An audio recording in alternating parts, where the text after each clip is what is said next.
गोल्डा मीर जो कि 1969 में और 1974 के बीच में इजराइल की 4th प्रेसिडेंट रही, वो कहती है कि जब हमने फर्स्ट टाइम फ़लस्तीन पे बॉम्बिंग की and that was the first time जब हमने रॉकेट्स फायर किए, कहती है मुझे सारी रात नींद नहीं आई। क्यों?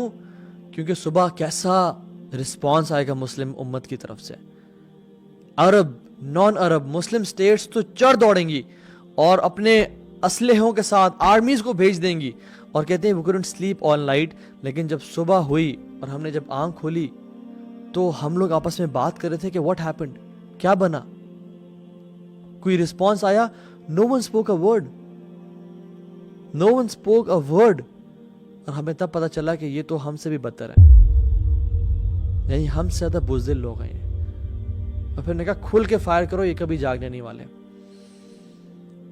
कहाँ है हमारे मुस्लिम लीडर्स, कहाँ है हमारी फौज? कहते हैं वमा लकुम ला तुकातिलूना फी सबीलिल्लाह, मतलब कि तुम्हें क्या हो गया, तुम कत्ल नहीं करते अल्लाह की राह में, तुम अल्लाह की राह में जिहाद क्यों नहीं करते?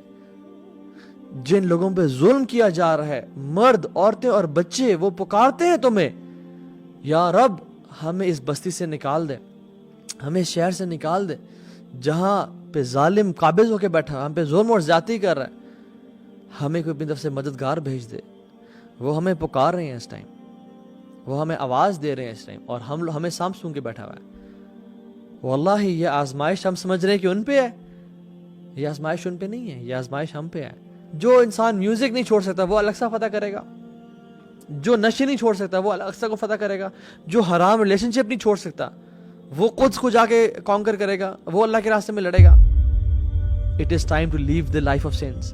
Wallahi, if this does not wake you up, what will? Nothing else will. This should wake you up. This is the time. And उनको डर है कि ये इनको अपनी हिस्ट्री से वाकिफ ना हो जाए, ये खड़े ना हो, ये दीन पे ना आ जाए, प्रैक्टिसिंग ना बन जाए। The best response to them is living the life of sins. अल्लाह की नाफरमानी को छोड़ दें और खड़े हो जाएं, ये वो टाइम है। और अपनी एक रेवोल्यूशन लेके आए अपने आप में, अपनी लाइफ में, अपने बच्चों में, और अल्लाह से वादे कर, या रब हमने नूरुद्दीन जंगी बनना है और हमारे औलाद ने सलाहुद्दीन अय्यूबी बनना है इंशाल्लाह, क्योंकि definitely the change has to come over time. मैं और आप अल्लाह सुब्हानहू तआला को कैसे फेस करें क़यामत के दिन?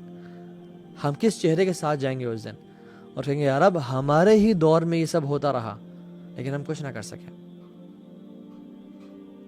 रोजाना मरने से तो बेहतर है कि एक ही दफा इंसान मर जाके वहां पे। ये क्या ज़िल्लत की जिंदगी, और हम क्या ये नादां सजदे में गिर गए जब वक्त क़याम आया।